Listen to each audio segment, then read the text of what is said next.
One. What's up, everyone? Welcome back to the Backyard Quarterbacks, episode 2 of season 2. We got Ryan Hartle in the Florida State polo, Adam with the Florida State hat, and I guess that's a camo shirt. It's Jaguars tie-dye. Duval too. I got it from Jacksonville Beach, man. You know, No, they're crazy out there. Very nice. They don't play. Anyway, today I'll be your host, Tyler Rust, and we're going to get into the a little bit of the Gators, a little bit of the Jags, and then we'll talk about, I guess, what's upcoming for Florida State next week, as they were off this week. So, guys, how was your weekend? I'm glad we didn't play. Still undefeated, right? Yeah. This is our jab time. We can kind of be funny and stuff like that. But it just kind of shows you, like, every week, college football, especially your preseason rankings. I know I was kind of complaining about last week's which don't mean rankings. anything. Yeah, we found that out this week. Yeah. So it's just like even after the first week, and we can run into the same thing this next upcoming week, Friday night against Louisville at Louisville. So I don't want to talk too much stuff, but I might throw a couple jabs in there here and there. Bring it on. I can take it. Yeah, I'm letting it ride. Look, it's not often, especially over the last decade or since 2013, we've been 2-0, and they've had less wins and more losses. Yeah, we're the best team in Florida right now. Maybe Miami, but UCF we'll find that out later. You're right. Okay. UCF lost. Yeah, we're the best team in Florida right now. So yeah. So but that was a close game too. So I mean, it kind of gives you a little bit of confidence going into Louisville next Friday. So we'll see what happens. But yeah, as of right now, we're amazing. 2-0 feels great. Beat the SEC. Yeah. Yep. Yeah. So actually, we got more SEC wins than Florida. You do. Yes, you do. Yeah, we do. Your SEC record is better than ours. Yeah, we're higher ranked in the SEC than Florida. Yeah. Right. Great weekend, lots of football. I mean, crazy weekend for Nebraska lost to a Sun Belt team. Wow. Texas A&M lost to a Sun Belt team. Frost is out, so Texas A&M lost, and then who was the other team that lost? Notre Dame. Notre Dame lost to Marshall. Yeah, Notre Dame. So yeah, it was fun to watch those teams all lose to, and I think all three teams they lost to were in the Sun Belt. So maybe the Sun Belt's just coming up. Who knows? But yeah, like part of the old Big East in football. None of those teams were Big East. So maybe Marshall. I can't remember. No, I think it's like Sun Belt, like the same shit as JU or something, or whatever they are. Like Division 3, and they don't have a football program right now. So. That's right. Yeah, they got rid of it. But yeah, early on, I think I was talking to either y'all or someone else, and I was like, "Oh, App State's winning," and I was like, "Oh shit, Michigan 2.0." They beat them like a while back, so and they pulled it out. Honestly, App State. I mean, they've won enough of these big time games now because they're actually they are actually. I think they're FBS D1 now. They've won a couple of national championships, and then they moved up to Division 1. And they really hadn't done that much these past few years, as in they play, I guess, Sun Belt or whatever conference they're in. I mean, y'all might have to look that up for me. But I did recently see, I think it was like around September 1st to the 3rd, I got on Facebook, and it was like a sports whole thing, and it said, 15 years ago to this date, App State went to the Big House and defeated Michigan, which was their first huge. Oh, that was 15 years ago. Yeah, they beat the 15th ranked team in the nation. Looked like Michigan came back. They're going to kick the field goal to win the game. App State blocked it and actually almost ran it all the way back. They ended up getting tackled, but it was a 34-32 win for App State at the Big House. And then it showed like couple of years, like 2010, 11, they played like a ranked Penn State. They played somebody else that was ranked, and they lost a real close game. But they really haven't upset anybody high ranking like this since that Michigan game. So them beating number 6 Texas A&M. Even last week, I think I kind of mentioned it. It was a 63-61 loss to North Carolina, but they scored 44 points in the fourth quarter. The choke at Doak, I mean, we scored 28 points, and it was like oh my goodness, nobody's ever scored 4 touchdowns in the fourth quarter before to win the game or tie the game or whatever it was. It was just unheard of. And it's just like, Yeah. they just had like double that almost, or close to it. But yeah. And that was so you said it was 07? I'm pretty sure it was 07 that they beat Michigan. 15 years ago. Yep, it would be 07. So that's when I moved out to Tallahassee. Oh wow. So I've been out here for 15 years. But that was actually, so I remember, everybody making fun of Michigan for losing to App State, because honestly, I don't think most people even knew who App State was or ever heard of App State prior to them beating Michigan like that. Yeah. And then that was also Tebow's Heisman year, where we actually played Michigan in the bowl game. This part? Well, we played Michigan in the bowl game, and then Michigan beat us. They smoked us in the bowl game. So essentially, y'all lost to App State that year. I mean, yeah, that's what I'm trying to get at. It's like, App State might have beat Florida that year. But yeah, the Heisman Trophy winner. Yeah, it kind of goes back to like just early on rankings don't mean shit, especially the preseason rankings. Georgia comes in ranked number 3. I think they're probably going to move up to number 1 with how Alabama wants shit the bed. So the preseason rankings don't mean anything, and apparently week 2 rankings don't mean anything, because you see a team like Florida ranked way higher than they should have been. Yeah. So I want to talk so much crap just because we'll get to that. I think we realized they weren't the 12th team in the country, but just like. Well, here's the problem, and I don't even blame Florida. No, Utah was probably not number 7. Why they have the freaking Utah Utes at number 7 preseason is out of this world. So yes, they were projected to win the Pac-12, so they had. Well, but even though Oregon, they did play higher. They did last second lose to Ohio State in the bowl game. I know that was something that was definitely propping them up.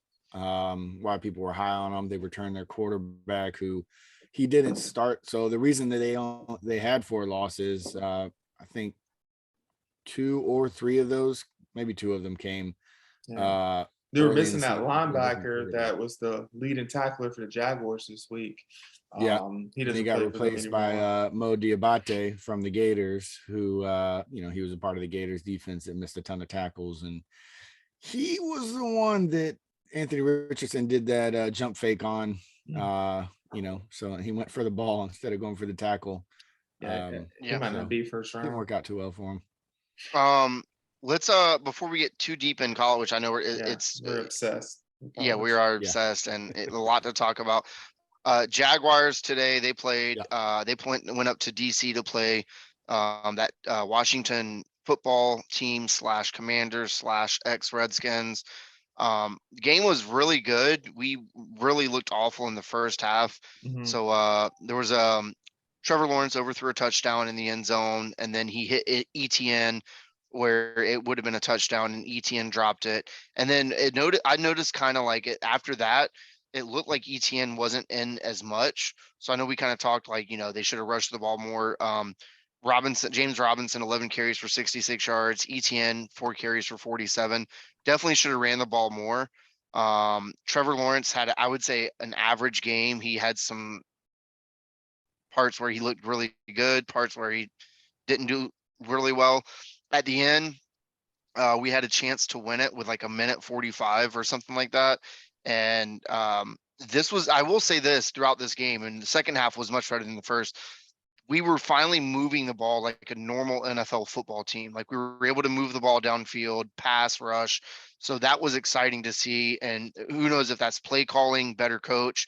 It's amazing what you can do when your coach isn't out, at the bar trying to rub on like college girls and stuff like that. So I don't know what it was, or maybe if Trevor's, getting a little better, but he's not there yet. But again, this is the first game. I'm not by any means saying that he sucks, but we should have won that game. It should have been 14-14 going into the half. We went for a 2-point conversion early on. I know everyone has different opinion on when to go for 2. If whether you do it late in the game or not, it ended up being a non-factor. But yeah, he threw an interception to end the game pretty much, and would have liked to see it gone differently. But one person we did talk about, Trayvon Walker. Big game. I know a lot of that was a huge pick that everyone said, oh, he went way too high. He's just an athlete. He's not a football player. he had a sack today. He had an interception. I think he had another deflected pass. Josh Allen had a great game as well. So defense looks good. I think He looks like it looks the good. real deal. I mean, just Yeah. going into the whole Trayvon Walker issue. I mean, when we drafted him, it was basically like if you put the other 32 teams or 31, how many teams are in the NFL? 33? 31, right? Yeah, something, whatever. 'Cause that's why 30, Jones Drew was whatever. 32 because 32, 31 teams Yeah. passed on him. So 31 other teams, you put them on there. I'm pretty sure maybe less than 5 would have picked him overall number 1. I mean, I don't think he would have been the number 1 pick for other people. That's what I'm Yeah. kind of getting Yeah. to. I do remember just them talking about the pass rushing skills because you had Hutchinson from Michigan. That was huge. You had the Oregon guy, Thibodeau. You had these other guys that kind of like were freak-like. I mean, he was freak-like too. But I think he was like 4th or 5th. If you whatever grading, I don't even know what I'm talking about, but whatever grading scale for being a defensive end, he didn't play a lot of defensive end. Mhm. And Yeah. so the majority of his snaps, which he actually played like 1 snap as a cornerback for Georgia. I mean, it just showed like he played Shows the 5 different athleticism. positions. Yeah. But the defensive tackle spot, he outrated that 6'6", 340 guy that ran a Jordan 4'8" Davis. or 4'6". Thank you, Davis. He rated better than him as a defensive tackle stopper. Like, so it's like, wow, like not only are you getting like a Aaron Donald kind of talent for defensive tackle, but he's a top 4 defensive end also. So you can really put him anywhere. So it's the versatile made him that number 1 pick.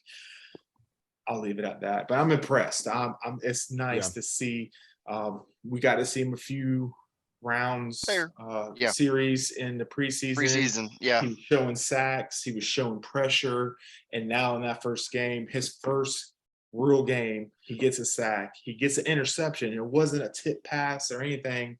I just saw the replay. I mean, he went out full extension. Yeah. And he grabbed it right out. Grabbed it and they almost took it to the house. It's just like, yo, this guy's a freak.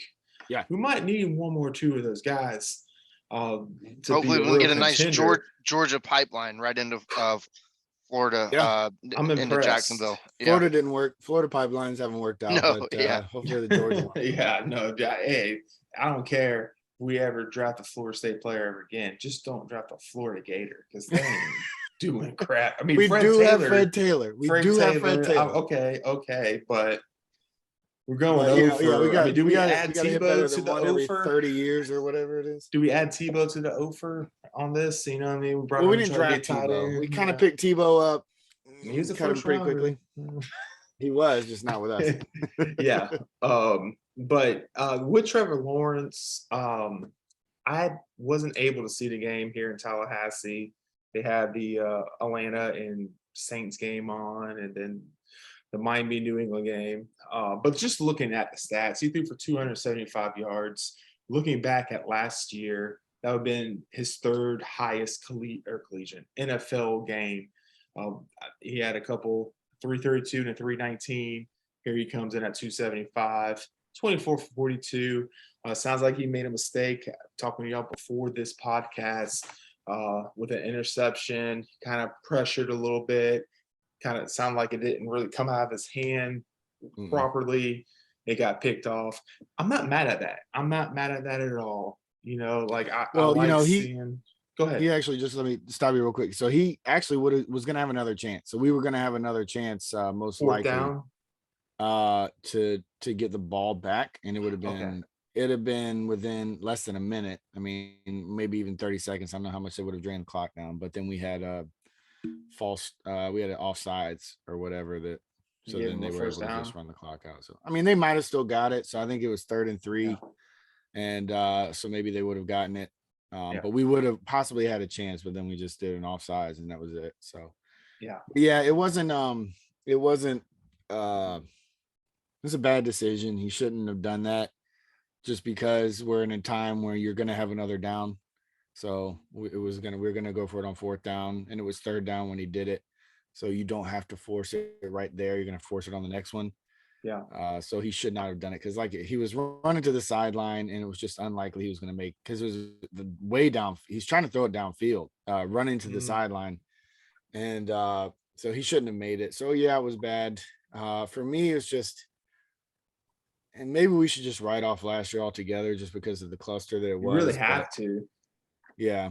But it was just one more time where it's like, okay, it's in his hands, and with a chance for us to go down and win, and we did not. We didn't do it. He couldn't pull it off. So he's in his second year. Last year was kind of a cluster. So, not panicking or not worried or not thinking that he's not the guy. I hope he is. I really hope that he is. Still optimistic, but I mean, he's got some be. growing to do. Yeah. But I think he has all the tools. I don't think anybody's doubting that. Will it happen in Jacksonville? I hate to say that. Like, that's kind of where, at this point, I mean, if you're talking about 1.1, he's got one season under his belt and then one game. It's a lot of things that can happen in the future. I mean, we're not just going to let him go.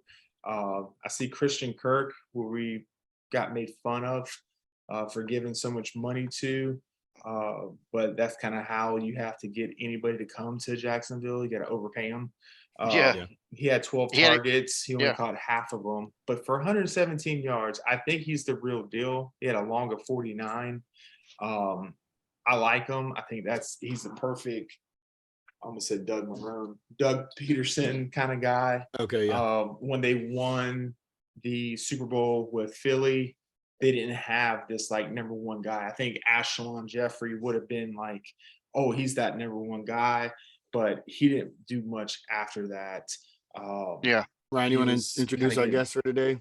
I'm sorry, I didn't even see it, Marcus. Hey, we're talking about your boy. Because I want to be able to chime in, but I don't want to chime in without an introduction. I was looking at stats and stuff, so I don't know if you heard me, but I was saying Christian Kirk is the perfect Doug Peterson guy. Well, introduce him real quick. Sorry. Yeah. You might recognize him from our little fantasy football. Let me let you know, it is still going to happen. We're just not going to have week 1. I'm going to start yahoo.com. We're going to do a free fantasy football draft. I'm going to try to do it sometime either Monday, Tuesday, Wednesday, as in like draft date. Just to have fun. We could talk about, me and Marcus might do another, podcast as the season goes on, kind of like guys that fell off, guys. I mean, like, what did you think about Cam Akers the other night? I mean, just, you know what I'm saying? Already, just like Cam Akers. Wow. So we got a lot of stuff to say about NFL. But he is a Florida Gator. I met Marcus from Florida A&M. I came in as a Noel fan. He comes in as a Florida fan. So he knows what he's talking about. He knows a little Finally football. Got somebody to back me up here in this Noel dominated podcast. All the way, brother. I ain't gonna leave you hanging alone. Marcus. It might nice to meet you officially through the podcast. So. Yeah, Marcus, nice to meet you, man. Thanks for stepping in to do that podcast with Ryan. Me and Tyler don't like that. I haven't done fantasy in so long, like, and especially not on the level like that you guys do it, where you're breaking down every pick. Like probably the last fantasy draft I did, I just had the Yahoo, like, oh, who's the best available running back, so I don't get involved in it that much any longer, but it's obviously huge. So yeah, thanks for stepping in and doing that with Hartle, because me and Tyler would have been useless on that. Yeah, no problem, man. I'm here for them. I love the fantasy football shoot. Every year I try not to have too many teams, but somehow I end up with like 4 teams every season.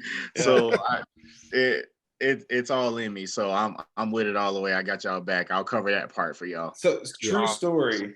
I was taught about fantasy baseball first in 2001, and I didn't draft a guy, but I picked him up after the first week.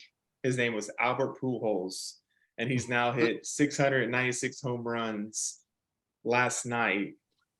But he was a free agent that I picked up, and it's like, well, you also played for the Cardinals, and you loved him.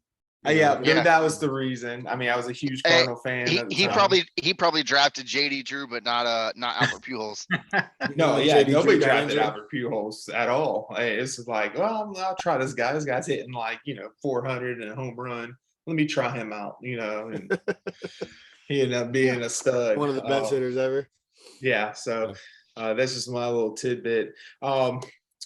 We're wrapping up the Jaguar game. You're a big Eagles fan, so I'm sure probably don't have too much to say about the Jaguar game today. I don't know. Did you see any of it?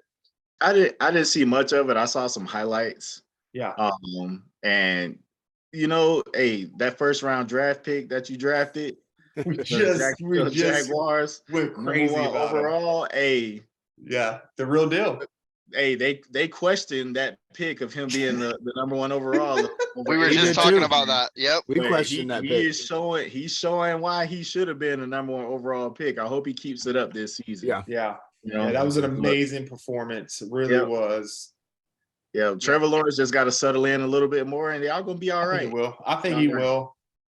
And Ryan, you were talking weren't really impressed with ETN, but I think both the running backs started to kind of show out in the second half, and ETN had some he showed flashes of a guy who could be really something special. So now, can we trade our ETN for Florida's ETN? Because he seems like a real deal. I don't know. Good. Yes, Saturday, man. ETN looks good. Yeah. The big brother. But so did Montreal Johnson. So we've got some good running backs there at Florida. I don't know if y'all want to just jump right into Florida or. I think Marcus said exactly what needed to be said, that Trayvon Walker is the real deal. Yeah. And we can't help to get into this Florida game. So I think it's probably time to go ahead and get into it. Jaguars, we love you, but let's try again next week. We're going to get into the main game. I guess we'll talk Florida State predictions for this upcoming Friday night after this, but you had a big game, 20 versus 12 at Florida again. You rocked the house last week with Utah. Give me y'all's thoughts. I mean, Tyler went to the game. Yeah, Tyler, you were there. Tyler, here, tell us about your experience. Yeah. So I can tell you. So I went to the game this Saturday, and I compare it to how I went to Tennessee last year. For that game, and I don't feel like the energy was the same as like Tennessee last year, but still good energy. It's a fun experience. I actually got to go do the Gator Walk, post some pictures up there. I've already done post a couple of pictures on our Facebook page, just kind of show like what game day looked like. But it was a good game. Well, not a good game. It was a fun atmosphere. Love getting to go there. It's funny, I sat right next to a Kentucky fan, and he walked in. First thing he said, he's like, "You guys have an amazing stadium. This is awesome." He said he got chills during the fourth quarter when we did the Tom Petty. Yeah, the Tom That's Petty. really gonna bring recruits in. I mean, when people visit and they talk about it, they love it. So yeah, it's probably not. It's not, so much of you understanding the Tom Petty, but just that experience of seeing the whole stadium with the phone lights and everything going on and singing. I'm sure I would appreciate it, but as a Florida State fan, I had a little. You're not going to appreciate it. Yeah. He was a very Gainesville cool, person, down to earth Kentucky fan. Gainesville person. No, I'm talking about the Kentucky fan. Oh, yeah. About Tom Petty. He's a cool down to earth Kentucky fan. So he definitely wasn't, when they went up, he was gracious. He wasn't the get in your face type of person. Kind of like me in Miami when we went up, and I was like, all right, I want to leave this game without getting my ass jumped. He did. He did. We had to get the hell out of there. Yeah, he did have some concerns leaving because a couple of Kentucky fans were talking trash on a couple of plays, and he was like, "Man, just guys, there's like 1,600 of us and about 80,000 of the others, so let's just kind of keep it cool. Not do anything I don't want to get beat up by association." So, it was the game itself. Getting into the game, I didn't like the game plan. Obviously, AR had a terrible game. There's no way to explain it. I looked it up. It's 40% is what he ended with in terms of pass completion. Dude, he sucks, man.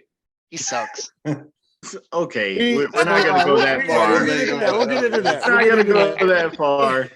That's just the Marcus. Florida State hate right there. Don't let him beat you. Emory Jones would have won that game. Oh, Emory Jones might have won that game. Oh my God, no! I think so. Stop it. So Emory Jones had a couple of good games. We never know like how it was going to go, but we'll get into it. It was an awful game. It was his worst performance. But I didn't like the game plan. Ryan, we talked a little bit before we got on the actual podcast. Yeah. And we thought like terrible game plan for him. They tried to make him a pocket passer. Yeah. We know that he's electric running the ball. Just having the threat of him running kind of is going to make him more of a dangerous passer. Exactly. And I don't know why, but we did not even try to. You got to keep the defense thinking that he's going to run at some time, at some point. I mean, even if it's just a design run, I think majority of his runs against Utah were probably. I felt last week that his first read wasn't there, and he kind of jumped the gun and just took off. Yeah. This week it was kind of like, and I think we kind of brought up the whole like, will he win a game if it depends on his arms, not on his legs, this and that, poking fun more than anything. Yeah. And then as you said, and I'll let you continue, he was really trying to beat Brett Favre. I mean, he was 110 miles per hour. But I don't even think Brett Favre. Brett Favre is the guy that would scramble and get out of the pocket, and we want him to be Brett Favre. Right. Like that we would be okay with Brett Favre. Just don't text like Brett Favre. Right, exactly. Don't go especially Florida State females. Yeah. Hey, college football is strictly, I believe 100% college football is about momentum. Right. Mm-hmm. Yeah. So you get a quarterback like Anthony Richardson and you see that he's having a bad passing day and you don't let him use one of his greatest assets, which is his legs, just to give him some little, motivation boost, that confidence boost, just to, get that. I just ran a 40-yard, scramble. Let's turn up. You know what I'm saying? Now I'm motivated. Now I know what I'm doing. Yeah. Like that momentum just from getting a play like that. I feel like the coach really, really slacked by not letting him use his legs or not giving him plays that were going to allow him to do that. Now, Kentucky was keying in on it, but at the same time, there were plenty of times where, he was just rocketing every pass. That's going to take some growth, right? Yeah. And he's got to learn, hey, put some touch on it, put some arc on it. But he was just, everything that I seen him throw was a laser. Yeah. It was a straight laser. Pass coming 100 miles. That last throw was a nonchalant 65-yarder in the air, and there's no doubt that he could probably throw 75 yards. He's got a rocket. Yeah. But I think you hit the nail on the head where you take away his legs and you try to make him a pocket passer. He looked very uncomfortable back there. And if he can scamper for a first down or break a 40-yarder, like you said, or like. I think it does give you that confidence, and even that, like even that little fake pass spin, like 2-point conversion last weekend. Yeah, that a play like that makes you feel like you can do anything, Exactly, and keeps the defense guessing at that point. Yeah, definitely. Well, let me ask this. So for Marcus and Tyler, like it's early on, right? It's Billy Napier's second game. One of the things I think that you have the ability to do more in college than NFL is make adjustments at the half. Would you guys have like to seen him make an adjustment at the half? Like, all right, look, the game plan we had's not working. Go back to your old shit. If no one's open, check down, take off. Or you want to see adjustments, right? I was 16 to 14 at half, or was it 16 to 7 at half? We were. No, I think it's remember the score, but the Gators were up at the half. Yes, it was 16. It was 16 to 3 at the, or 16-13 at the half. Gators. 16-13. Okay, yeah, it was close. But still, that he's not like. Because Kentucky missed an extra point. So many things went our way that last night that I thought for sure that this is the Kentucky of old, where even when Kentucky maybe should have beaten us, some weird things going to happen that's going to prevent them from winning. And it was a mixed extra point. I think they had a short field goal maybe that they missed or some other kind of crazy stuff. Yeah. But you're like, here it is, back to old Kentucky. Dan Mullen's gone. Back to old Kentucky, and we're just going to beat them because we're Florida and they're Kentucky. And that's no how other it reason. was. Now, for some reason, I mean, I went into the game kind of skeptical, knowing that we had the better team. But for some reason, the last, 3 years, Kentucky has had our freaking number. And it pisses me off because something always happens where, like in the first half last year, freaking their running back. Wendell, he's the slot receiver for New York Giants. Wendell Robinson? No. The one they have now. The one they have now. He's still there. Smoke?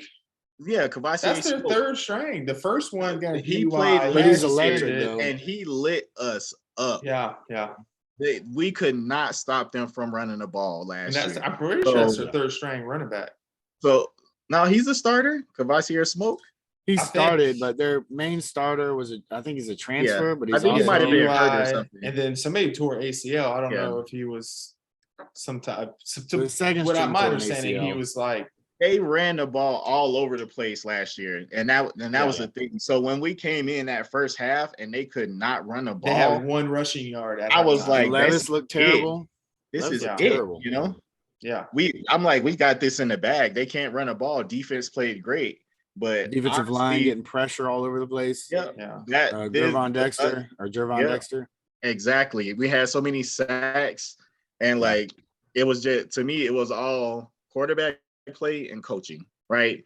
The quarterback play wasn't good, so that's when the coaching comes into play. You got to make an adjustment. You see your quarterback's confidence is not there. You could see it on his face when he came on the sideline, that his confidence was not there. He has a different swagger to him. He doesn't have that. I mean, he's not Tebow. Tebow's trying to knock your head off. First of all, I mean, he's not I don't know. He just seems nonchalant.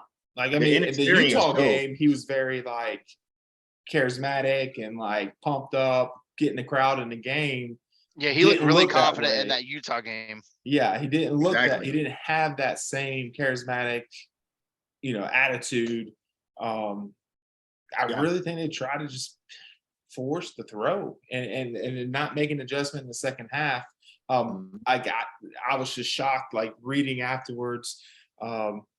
Florida didn't score another point after the overhead safety on the punt. They kicked it over hiked it over his head. He had to kick it out the end zone. Florida was held scoreless for 35 minutes of the game, the last 35 minutes of the game. I didn't realize that until you told me that. It didn't dawn on me. Because you were still in the game the whole damn game. Yeah. You know what I'm saying? Yeah. So it was kind of shocking. It's just maybe one of those things, you dig it out, Coach. Stoops has been there. This is his 5th, 6th year. He's really developed Kentucky football. He just passed the most wins for any Kentucky coach. He just passed Paul Bear Bryant, who started out at Kentucky before he went to Alabama. So, I mean, I don't think he's your next great coach. He's not going to be coaching Florida next year because y'all don't win another game for the rest of the season. Just trying to be funny. But he's got a solid program. You kind of think you're in a situation like him where this is all your guys. You got your system. You got your coaches. Why would you want to go to a team that's higher profile, that's struggling, that sucks? A Nebraska. And you have to start all over, and everybody's whooping your ass. You know what I'm saying? It's just just stay in Kentucky and do you, especially as a Florida State fan, beat Florida. He'll be a legend. He'll be a legend if he just stays with Kentucky. I mean, he probably already is. Yes. Yeah. So stay in Kentucky, and he'll be a legend in that state. Right. Yeah. Forever. Yeah. And maybe they'll even switch Jack field Daniels or a to stadium Mark after Stoops him one whiskey. day.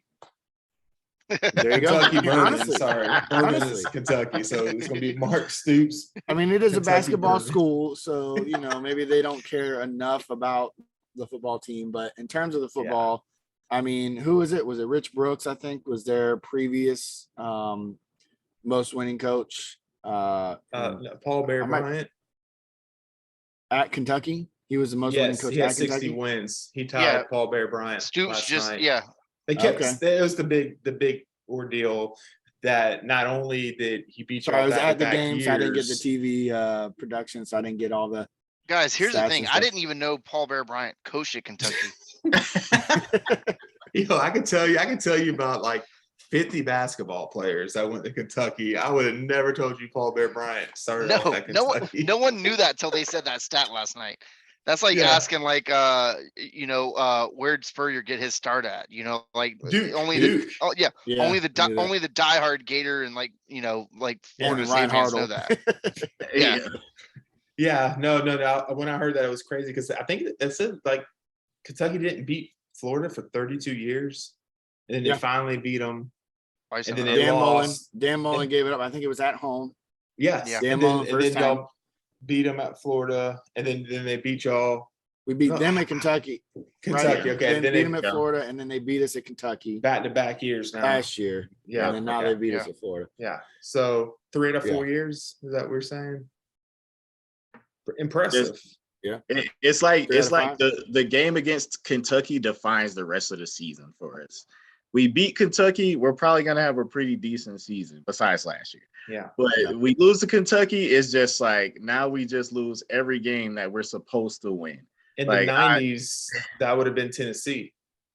Yeah. And now we're talking about Kentucky, which is we didn't lose to Tennessee in the 90s. So Peyton Manning never beat Florida. Let's T. Martin won the national championship. If you're talking about the early 2000s, okay. But if you're talking about the 90s, it didn't happen. Yeah, they fell off.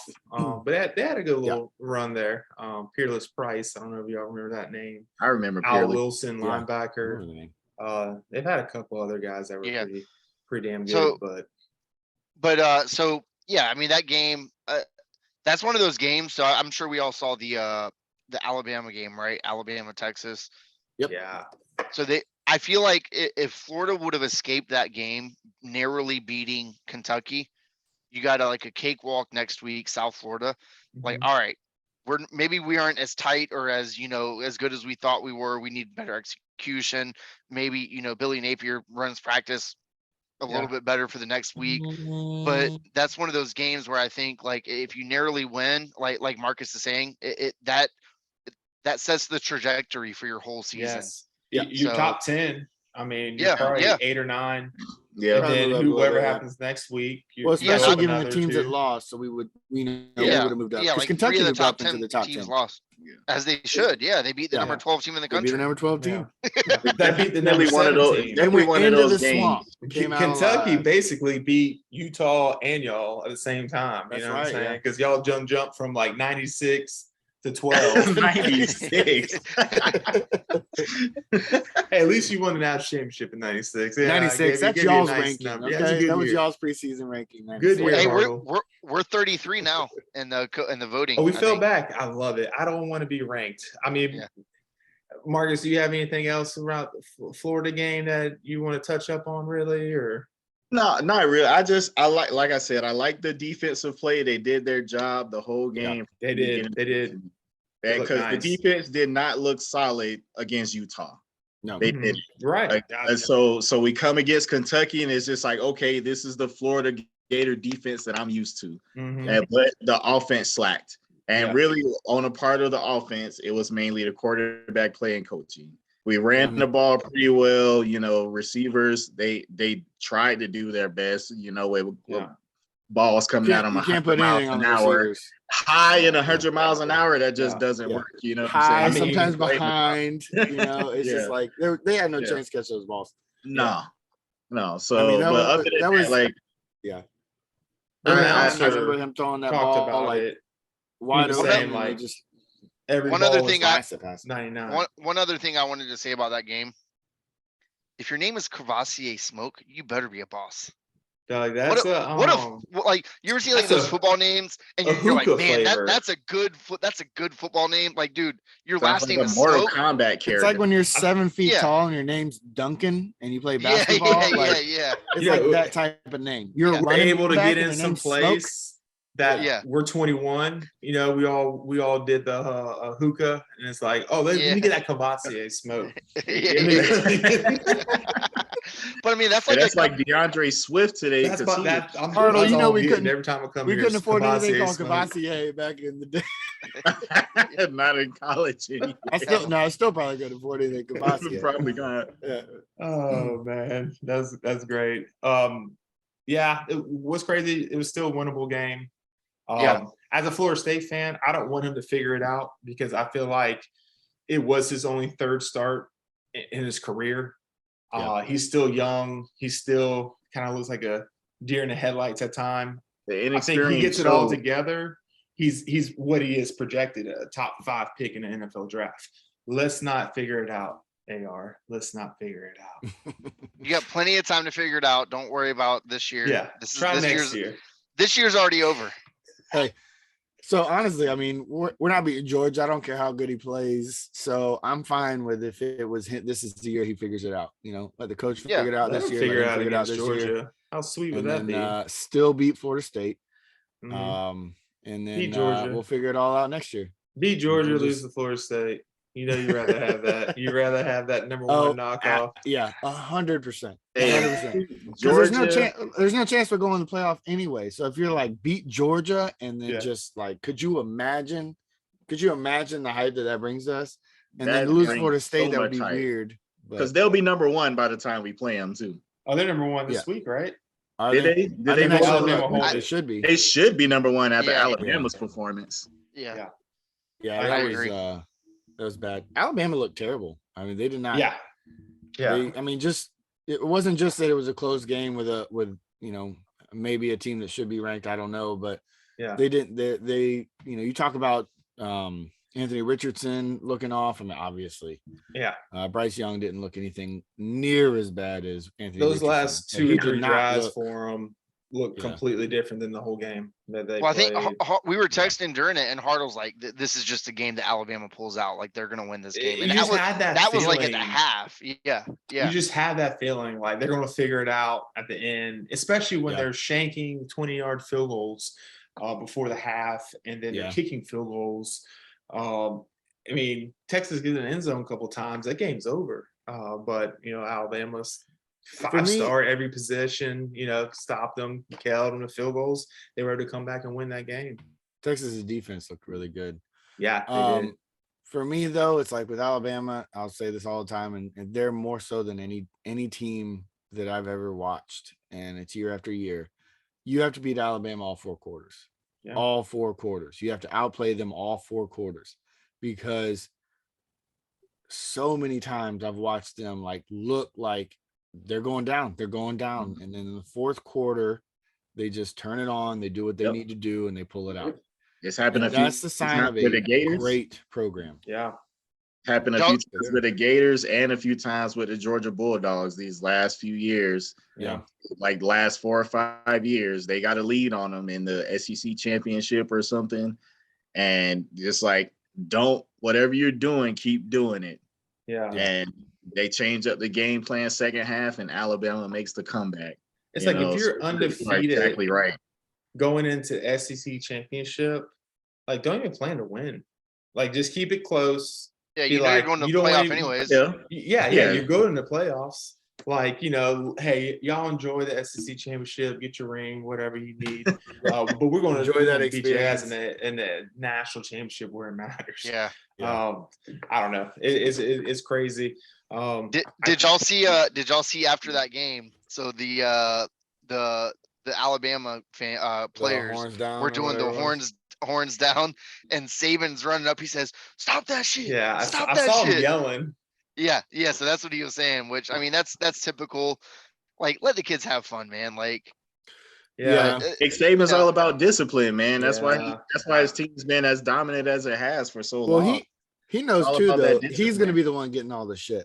He's going to be the one getting all the shit for Alabama and all that. If they go out there and they act cocky, because they're on top of the football world. They've been there for a decade, more now, and he knows that all that shit's going to come back on him. Can I talk about the elephant in the room? Where's Jimbo going to go?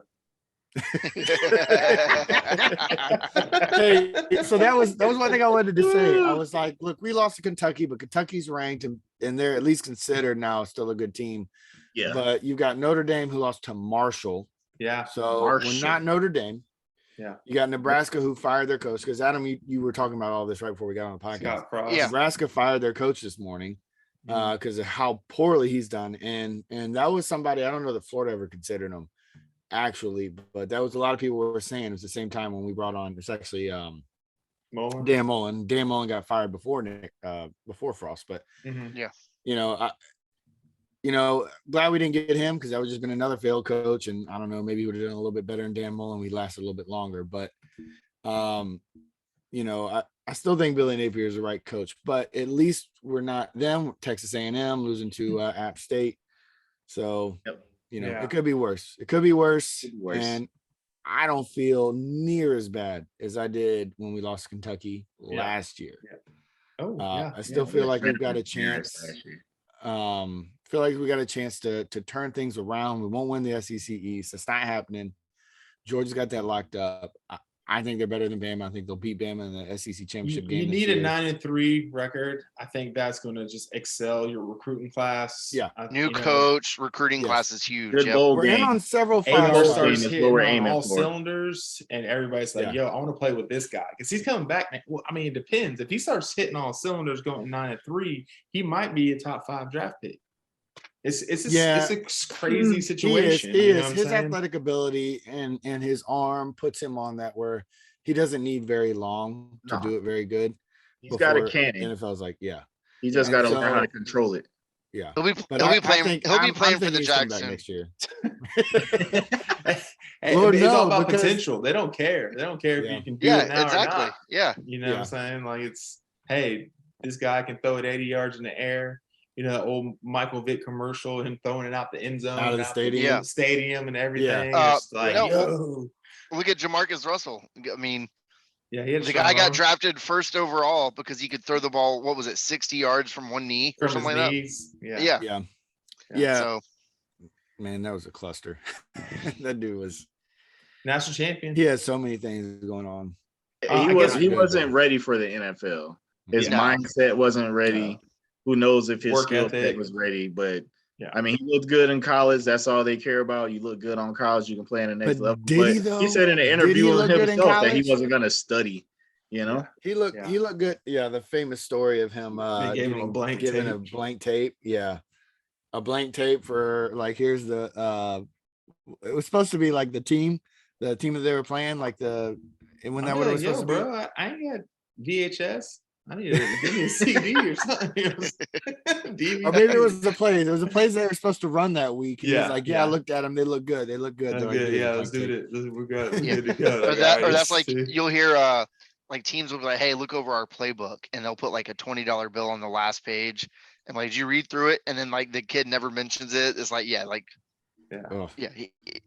Russell. He got paid. I'm pretty sure he also went broke a few years back. I remember seeing that, and I think that was the first year where you could just get a huge signing bonus. I think he got $30 million or something crazy. Yeah, I think Sam Bradford was the last one to get that uncapped money. Yeah, uncapped first round money. Yeah. But Jamarcus was one of the first ones where he held out, right?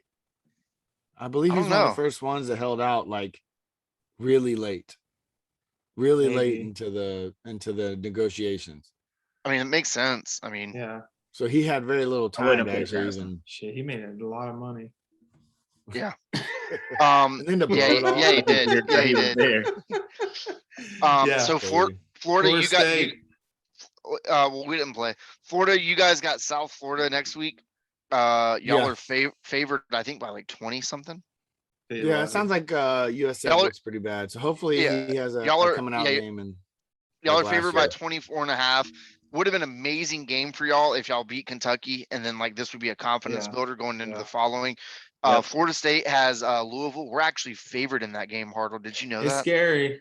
I mean, they got blown out by Syracuse. They got slacked by Syracuse 31-7, but they played a tough one against UCF though. I don't know. I'm assuming. I think the whole Syracuse thing is a completely different coaching staff and everything, and it was kind of maybe they didn't know what to expect, whatever. I don't know, maybe they outcoached them. I don't know what's going on, but they looked on par against UCF, as Marcus mentioned. Malik Cunningham, I believe is his name. 1,000-yard rusher last year as a quarterback, 20 rushing touchdowns as a quarterback.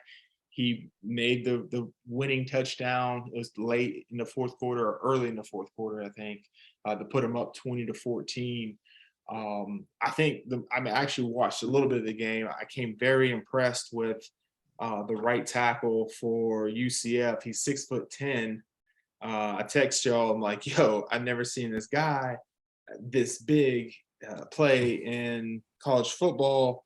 I didn't text y'all back. I think Tyler was like, oh, wow, is he any good? And I was like, well, right after I text you that, he got a holding penalty that negated a 75-yard touchdown pass. So I'm not sure if he's good or not. Maybe we'll see him in the NFL. But here's the thing. Watching Florida, I feel like y'all kind of got, as a fan base, on your high horse. You know, everybody's happy. And so is Florida State. Yeah. And here we are with a very winnable next two games. We got 2 weeks to prepare for Louisville. But we're playing on a Friday night at Louisville. You know, I remember going in there in 2002 or 2003 on a Thursday night, and, you know, we're like the 5th team in the country, and we come away with an L. I remember Lionel Gates running like over 120-something yards against Miami on a Thursday night. It's not a Thursday night game, but guess what? It's a Friday night game, and this is going to be they're going to be ready. They're going to be coming at us as much as possible. I feel like when Florida State's favored, the non-Saturday games have been very bad. Detrimental. Hey, you can't underestimate a team, man. I've been on, you know, football teams where we are supposed to get crushed by this team. Mm-hmm. But all that week is so much motivation, so much hype. Like, hey, they underestimate us. They think they're just going to walk in our house and trample us and this, that, and the other. And you get that motivation. You're just like, you know what? We're going to show them what we're about. So even though they're supposed to win no matter what, you know, you underestimate that team with their high motivation. Like, yeah, we're going to take them out and we're going to show them what we really about. And that's what happens a lot in college football. You know what I'm saying? Notre Dame against Marshall, Texas A&M. I want to go back and watch that game now. You know? Like, I can't believe that happened. I want to watch that game. First of all, Notre Dame is overrated every single season. Every year. Marcus, you're right. Well, they had a Florida State running back, Kalen LeBourne. He had 163 yards and a touchdown. I think he was one of Jimbo guys. He's the guy that he went out to one of those Oregon Nike camps, and he pulled up in a Lamborghini with like Florida State head on the side of the doors, on the hood and everything, and was doing the tomahawk chop. And then he did something where he did like a front flip over somebody, or I mean something ridiculous. I was like, yo, he's gonna be good. He's gonna be good. He came to Florida State. We hadn't had a line to block for anybody the past 2 years.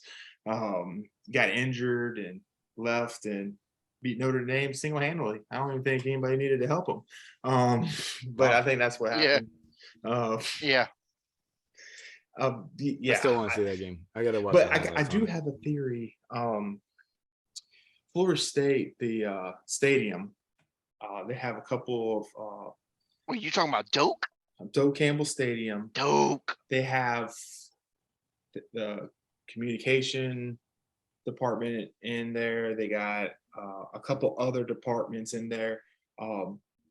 They had one Thursday night game ever, and it was a nightmare to my understanding. People were trying to leave, people were trying to come in. It just did not work. And Florida State has never had another Thursday night, Friday night game ever. It's refused because the stadium is used for education also. So all these games we've lost on these Thursday nights and Friday, it's always away games. That's their Super Bowl. That's NC State's Super Bowl. That's Louisville's game to just ruin Florida State's night. I mean, it doesn't matter if Florida State's 0-4. You want to beat the hell out of Florida State. And we get everybody's top game. And that's what I'm afraid of on this Friday night against Louisville, where, you know, we've seen a lot of upsets this week. Florida State losing to Louisville really ain't that crazy compared to Appalachian State beating Texas A&M, Marshall beating Notre Dame. I mean, if if Malik Cunningham runs all over us, we got no answers for it, and we lose. I mean, they beat us. You know what I'm saying? It'd be like the same thing as the AR-15 just ran all over us and threw on us, and you just never Honestly, know.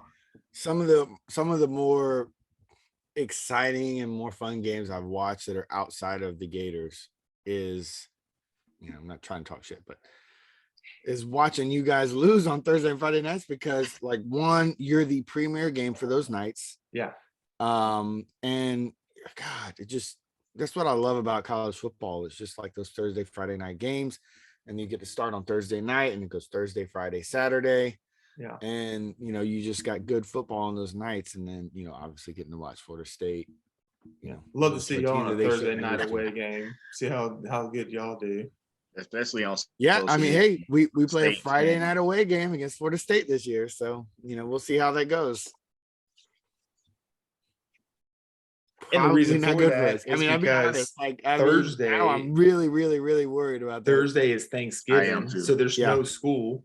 Yep. Friday's off, so that's why. And I don't have work. My work. We Marcus, don't have. You coming to Tally Dog? What's up? You Hey, come from Colorado? We have to see. Hey, let's do it. Let's do it. We got a live episode. You can get us here tickets, at right, Ryan? Doak Campbell Stadium. We need to go see Doc at FAMU. You know what I'm saying? See if Bogan's still walking around there. You know what I'm Coach Bogan. Yeah, So that'd be a fun game. Marcus, so this is me and Tyler's first time meeting you, right? Yeah. Give us your and I think this might be good for the podcast. What was your first impression within like the first few minutes of meeting Ryan Hartle? Because we're all me, Ryan, and Tyler are all the same age. I'm assuming you're a few years younger. We've grown up together. We've known each other since like middle school. So, and Tyler even before that. What was your first impression? Because I'm interested to know this. Let's see if my first impression, I can't remember which class it was, because we had multiple classes together that year. Who's this big ass mother? No, man. He was a dude that walked around. He looked super confident, man. You can tell he was a goofball, though. You can tell he was a goofball. He was really chill, down to earth, man. It was a good first impression. You can tell he was the class clown, kind of kept everybody together. Yeah. So I can tell you this. Ryan's been the same dude. Well, I knew him at 5. He's a couple years older than me, so I guess I would have known him at 7. He's been the same dude since 7 years old. Just always the biggest dude. And then, he's just a clown, just the nicest guy, a clown. He just wants to have fun. Just a great guy. Everybody loves him. I've never met anybody that's like, who's this dude? Like, I've never met anybody like that. Never heard a bad Everybody word about met Ryan has always been like, this guy is hilarious. I love him. Definitely. And obviously one of the reasons why we want to have a podcast with Ryan, because that's just who he is. So yeah, man, when he hit me up about a cop podcast, I ain't gonna lie, man. You can ask my lady. I was so excited. I was like, hey, like, look, and my boy Ryan from college, you know what I'm saying? Yeah. He's a rattler. I was like, he asked me to do a podcast with him. I'm kind of nervous, but I'm excited at the same time. But just doing that first podcast with him and just knowing who he is and how he is, it just built that level of comfort where you probably couldn't even tell during the podcast that I was nervous or that it was even I couldn't tell one ever. I thought y'all guys did a great job. I thought y'all did it was an interesting really good podcast. It was fun. You guys were talking about stuff you knew. Mm-hmm. And so I'm hoping to I'm gonna keep watching your podcast, and so I can learn about fantasy. Maybe you guys will get me into it. Yeah, well, I'm gonna have both of y'all have to join the free fantasy football league. I mean, we're gonna do a draft. I'm gonna be in the league. I'm just waiting on that. I've never really gotten into it before, and so I'm going to try and get into it this year. I'm going to learn from you guys. Yeah. How to really run a football team. And seeing what happened with some of these players week 1 going to make the draft a little bit different too. Right. Yeah. Right. Yeah. I'm second guessing. Cam Akers. Cam Akers was going pretty high in most drafts. He was going pretty high in most drafts. There's a few of them out there just came out with goose egg. Devontae Smith, though, like. Another goose egg right there, but AJ Brown crushed it. Yeah, he did. He did.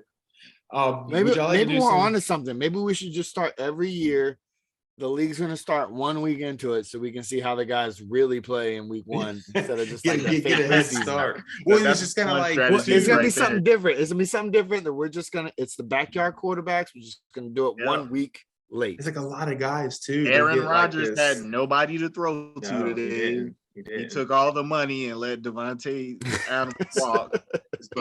So it's like if somebody had like 200 yards, you got to think like, okay, well, they're going to end up with like 1,200, 1,000 yards. So they already took up like 20% of their stats. Like I ain't touching them. But somebody's gonna be like, yeah, I'm gonna get this guy, because he got 200 yards and 3 touchdowns. You know what I mean?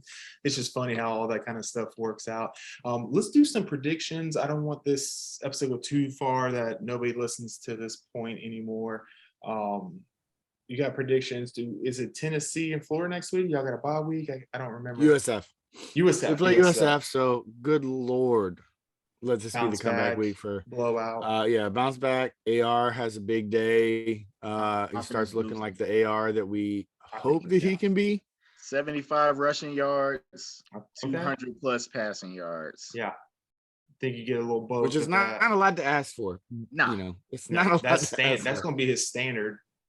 Yeah. Forthcoming, other than Georgia or, play something ridiculous. Adam, you got any? I mean, I'll take that. I think y'all going to win, bounce back hard. Yeah, I mean, here's the thing: you got to win comfortably. It's USF. You guys are you're favored by over 20. You got to go in there and you got to crush them. Mm-hmm. Anything that Billy Napier was thinking about doing in week 1 or week 2 that he didn't do, like letting AR-15 run around the field. Let it go, man. And he's got exactly, Marcus. Let him do his thing. Be like, hey, this is like our game plan, what we want you to do. But if it's not there, take off. Mm-hmm. If you see a guy in the end zone or 30 yards downfield, if he's double covered, you think you can fit it in there?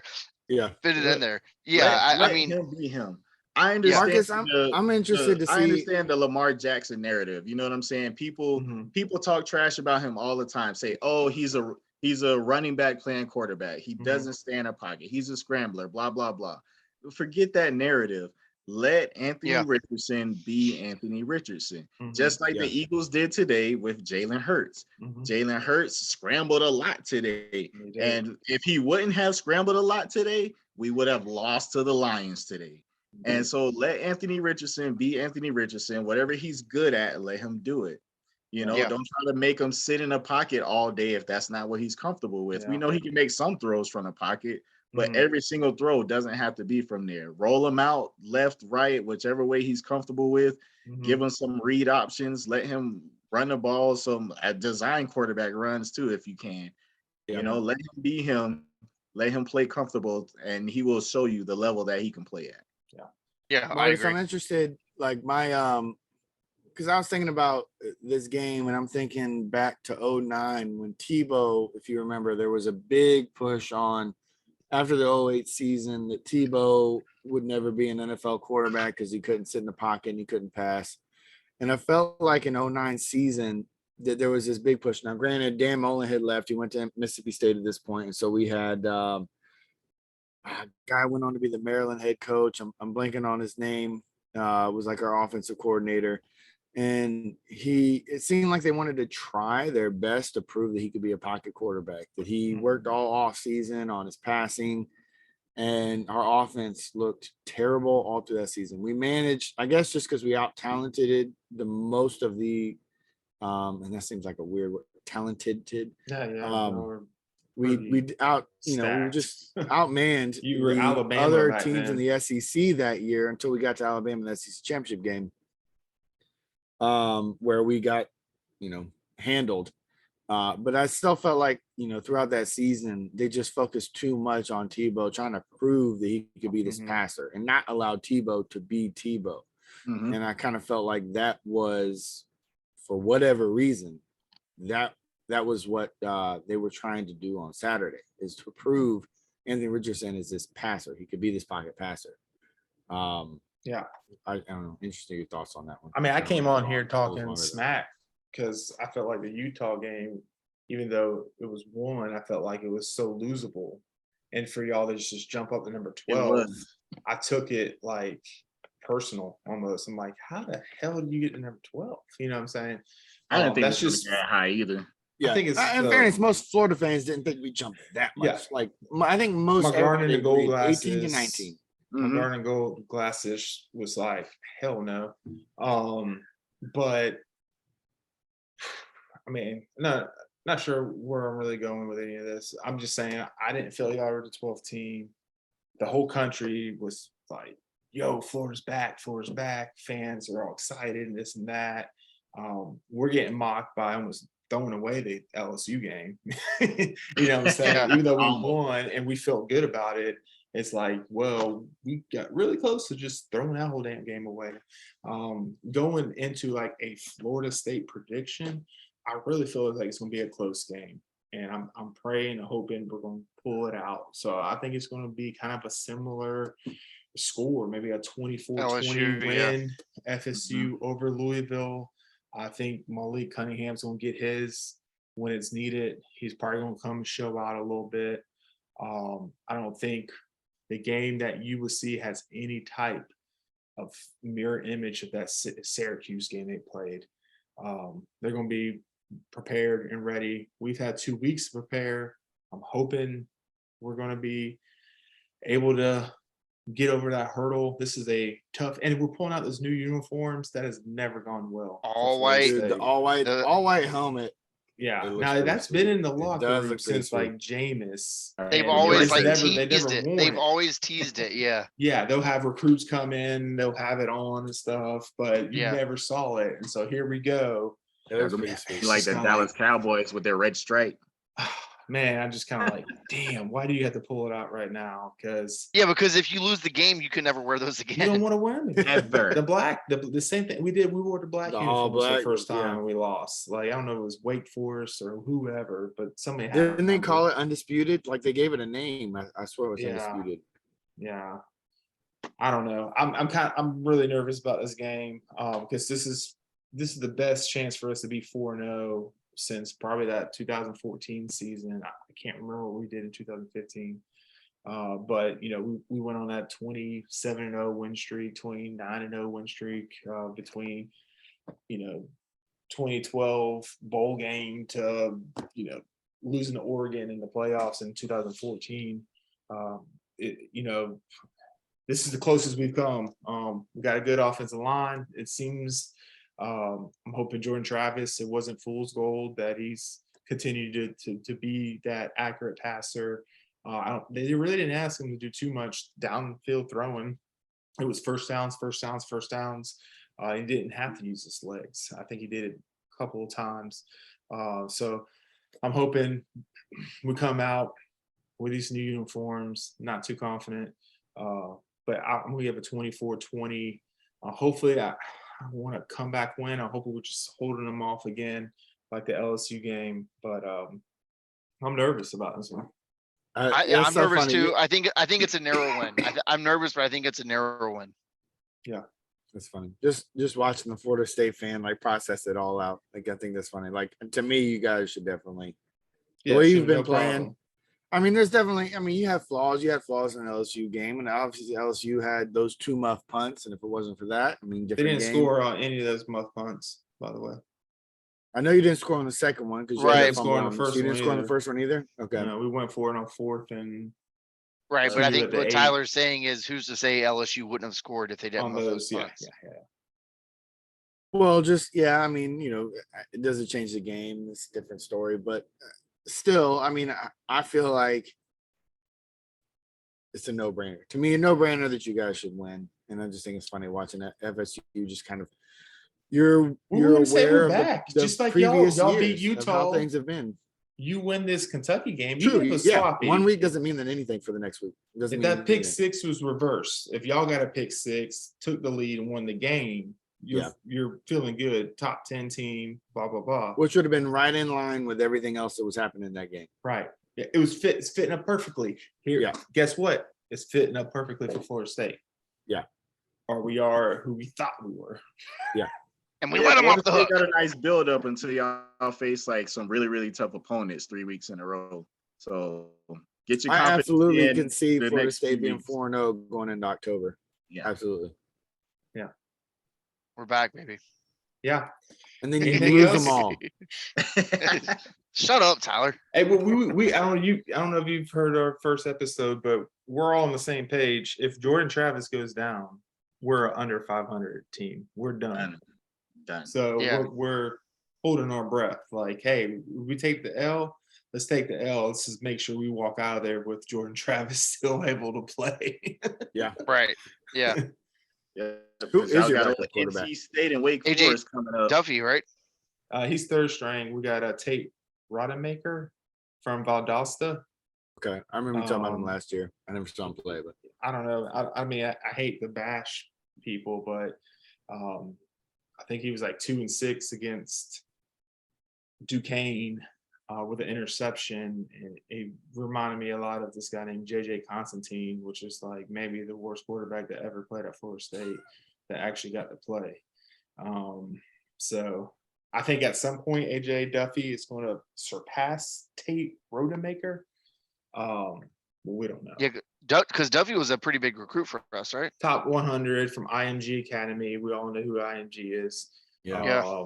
So yeah, he was like 88, 89 overall top recruit. So I think he'll be fine. Let's not. Hopefully, we don't have to even find out who's better, Tate Rodemaker or AJ Duffy, because that means Jordan Travis is not in the picture, and we're hurting. Yeah. Jaguars play the Colts. The Colts are favored by 4. That game's at home. It'd be nice to see a win, but who knows? What did the Colts do today? I saw Matt Ryan was kind of having a tough time. They ended in a tie game today. Tie.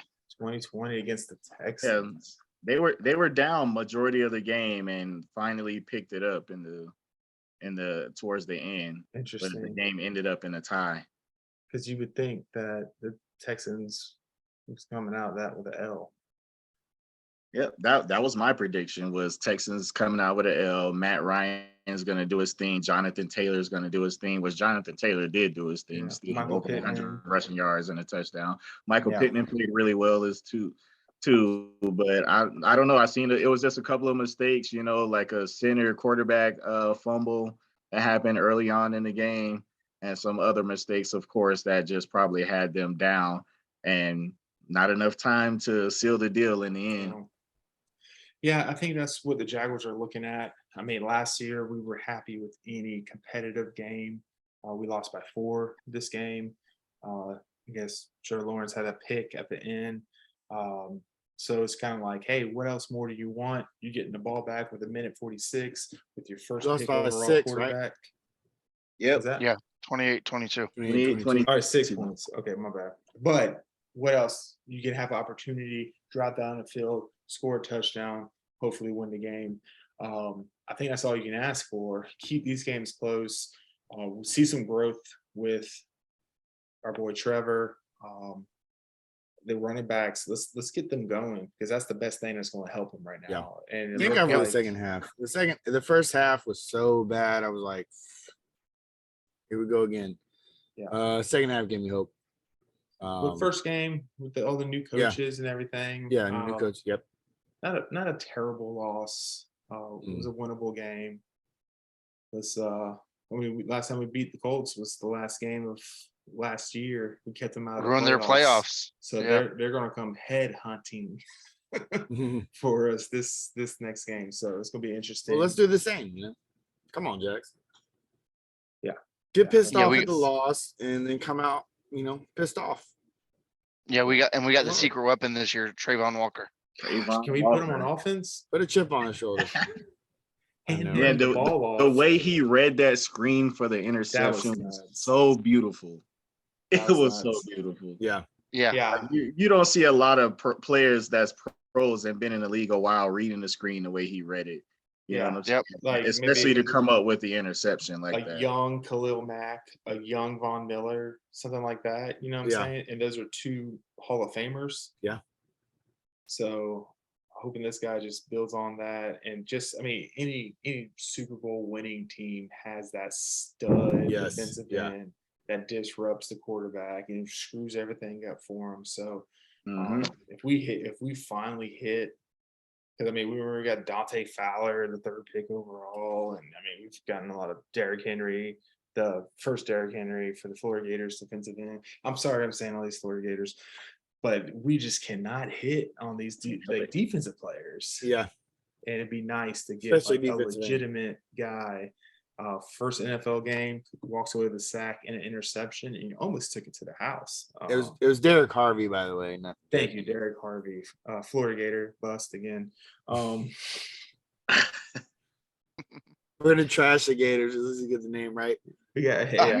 He's a true Florida State fan. All right, we have anything else? I know we're running a little. I think we're going over. Again. Yeah, I'm good. Marcus, Marcus, thanks for joining us, man.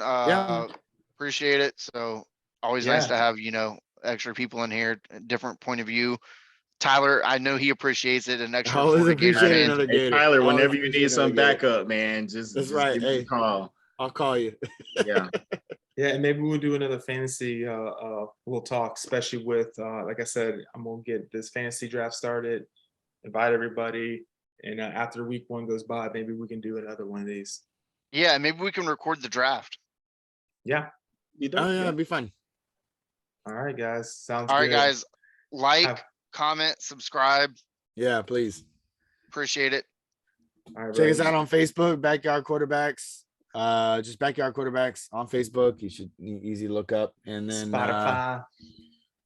We're on if you want to just listen to podcasts, you just want to listen to today it's 4 idiots, usually it's 3 idiots, and I'm not trying to call you idiot, Marcus, but that's just how I describe it. Football nuts. There we go. Yeah, we love football. We're not analysts or anything like that. We just love to talk football. We love to watch football, especially college football. And sorry for just throwing my hand up in the camera every time, but and I try to hit anybody. I'm just really upset about Kentucky. But thanks for watching, guys, and we'll see y'all next week. All right. Florida State's back. Love you guys. We'll see. Bye.